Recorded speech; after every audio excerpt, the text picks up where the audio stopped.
ನಮಸ್ಕಾರ ಸ್ನೇಹಿತರೆ. ಪ್ರಕೃತಿಯಲ್ಲಿ ಕೆಲ ಸಮಯಗಳು ಸಾಮಾನ್ಯವಾಗಿರಲ್ಲ. ಆಕಾಶದಲ್ಲೂ ಭೂಮಿಯಲ್ಲೂ ಮಾನವನ ಮನಸ್ಸಿನೊಳಗೂ ಒಂದು ವಿಚಿತ್ರ ಕಂಪನ ನಡೆಯುತ್ತಿರುತ್ತದೆ. ಅಂತಹ ಸಮಯಗಳಲ್ಲಿ ಒಂದೇ ಚಂದ್ರಗ್ರಹಣ. ಚಂದ್ರನು ಕೇವಲ ಆಕಾಶದಲ್ಲಿರುವ ಗ್ರಹವಲ್ಲ, ಚಂದ್ರನು ತಾಯಿಯ ಮನಸ್ಸಿನ ಪ್ರತೀಕ. ಚಂದ್ರನು ಗರ್ಭದಲ್ಲಿರುವ ಮಗುವಿನ ಭಾವನೆಗಳ ಕಾರಕ. ಇದಕ್ಕಾಗಿಯೇ ನಮ್ಮ ಋಷಿಮುನಿಗಳು ಸಾವಿರಾರು ವರ್ಷಗಳ ಹಿಂದೆಯೇ ಹೇಳಿದ್ದಾರೆ, ಗ್ರಹಣ ಸಮಯದಲ್ಲಿ ಗರ್ಭಿಣಿಯರು ವಿಶೇಷ ಜಾಗ್ರತೆ ವಹಿಸಬೇಕು ಎಂದು. ಸ್ನೇಹಿತರೆ, ಒಂದು ಸಣ್ಣ ನಿರ್ಲಕ್ಷ್ಯವು ಮಗುವಿನ ಮೇಲೆ ಜೀವನ ಪೂರ್ತಿ ಪರಿಣಾಮ ಬೀರುವ ಸಾಧ್ಯತೆ ಇದೆ ಎಂಬ ನಂಬಿಕೆ ಶಾಸ್ತ್ರಗಳಲ್ಲಿ ಹೇಳಲಾಗಿದೆ.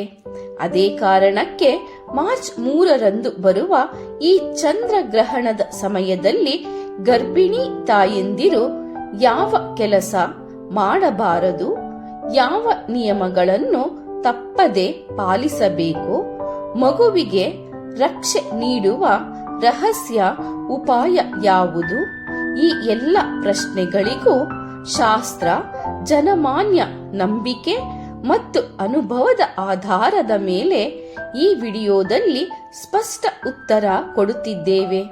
ಈ ಮಾಹಿತಿ ಕೇವಲ ಗರ್ಭಿಣಿಯರಿಗಷ್ಟೇ ಅಲ್ಲ, ಅವರ ಗಂಡ, ಅಮ್ಮ, ಅತ್ತೆ, ಮನೆಯ ಪ್ರತಿಯೊಬ್ಬರು ತಿಳಿದುಕೊಳ್ಳಬೇಕಾದ ಮಹತ್ವದ ವಿಷಯ.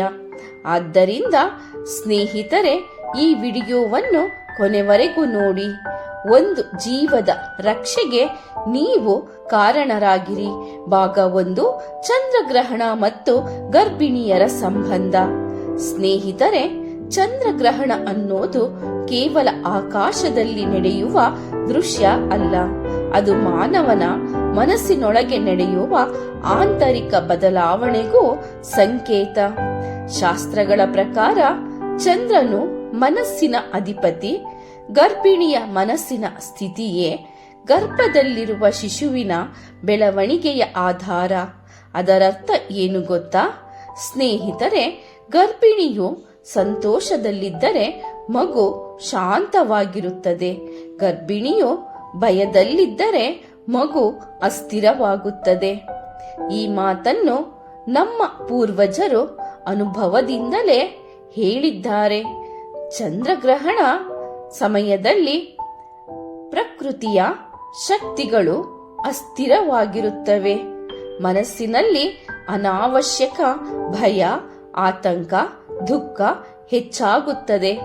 ವಿಶೇಷವಾಗಿ ಗರ್ಭಿಣಿಯರಲ್ಲಿ ಈ ಪರಿಣಾಮ ಹೆಚ್ಚು ಎನ್ನುವುದು ಜನಮಾನ್ಯ ನಂಬಿಕೆ.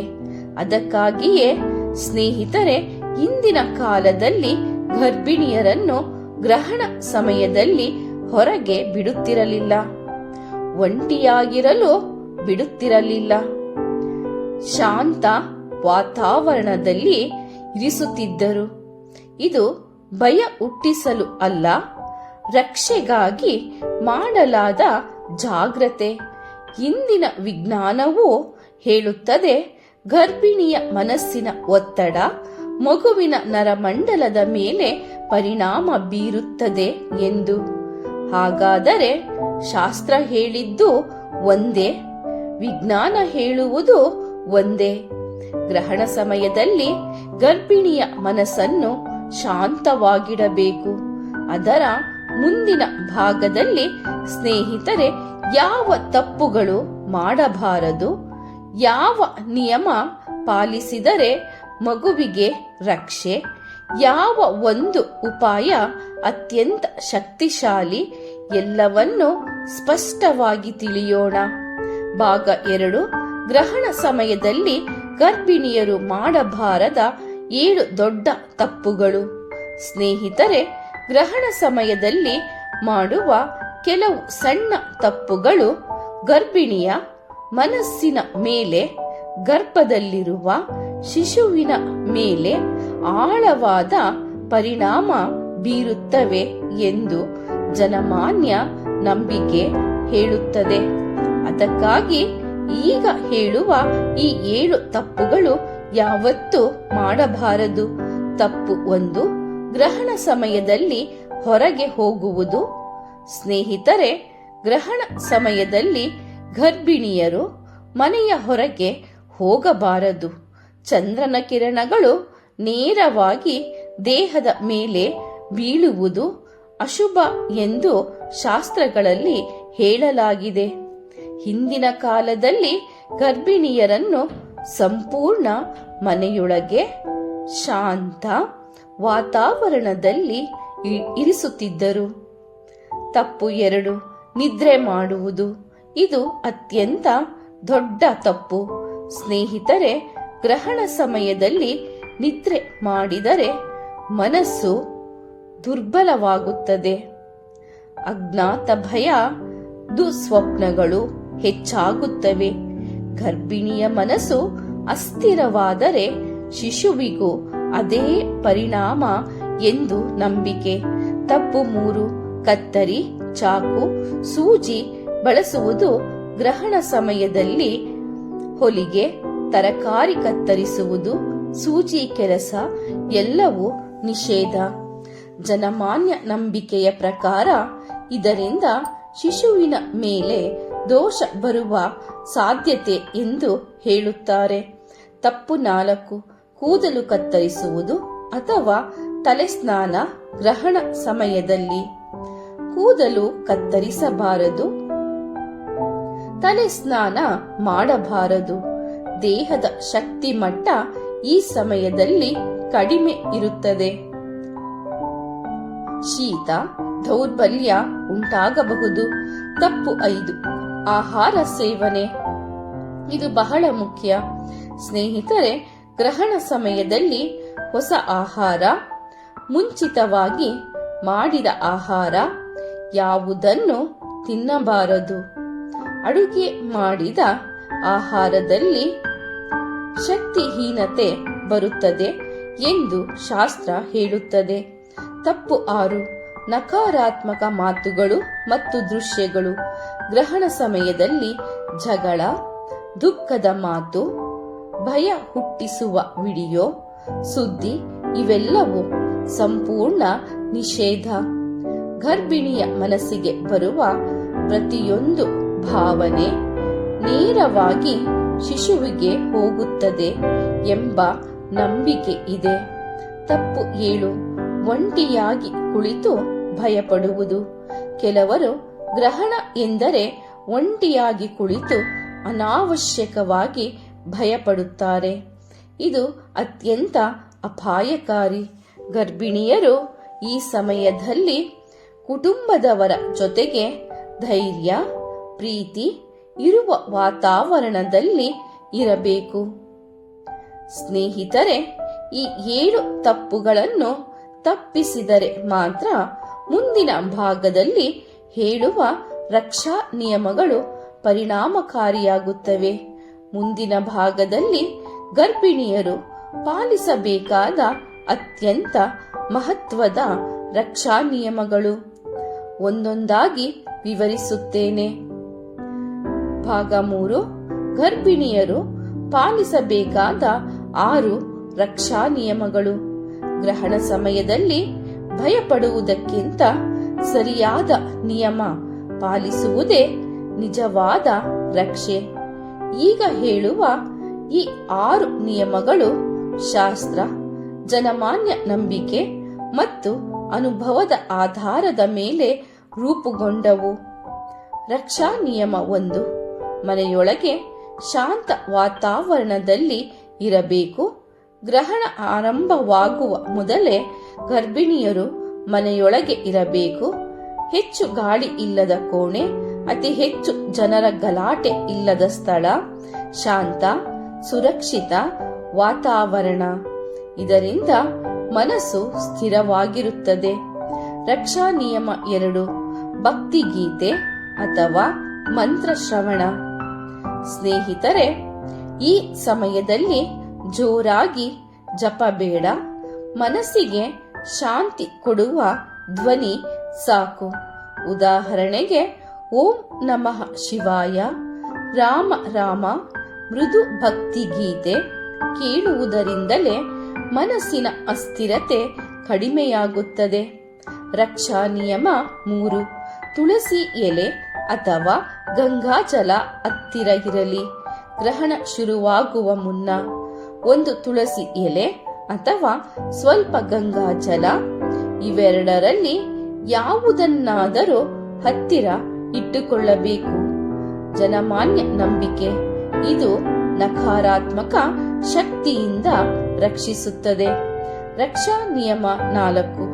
ಮೌನ ಅಥವಾ ಲಘು ಜಪ ಪಾಲಿಸಬೇಕು. ಗ್ರಹಣ ಸಮಯದಲ್ಲಿ ಹೆಚ್ಚು ಮಾತನಾಡಬಾರದು. ಅನಾವಶ್ಯಕ ಮಾತು, ನಗು, ಚರ್ಚೆ ಬೇಡ. ಮನಸ್ಸಿನಲ್ಲಿ ಮೃದುವಾಗಿ ದೇವರ ನಾಮಸ್ಮರಣೆ, ಇದು ಗರ್ಭಿಣಿಯ ಮನಸ್ಸಿಗೆ ದೊಡ್ಡ ರಕ್ಷೆ.